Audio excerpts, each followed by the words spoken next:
Person is dead after a crash on I-77 South in Washington County earlier this morning.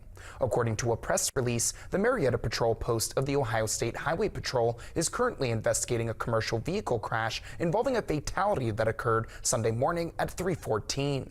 The crash involved a 2015 Freightliner driven by 58-year-old Robert Bartic. Bartic was driving south on I-77 when he went off the right side of the roadway. According to the press release, the truck then went over an embankment and into a ditch before coming to a final rest. The crash remains under investigation by the Ohio State Highway Patrol Marietta Post.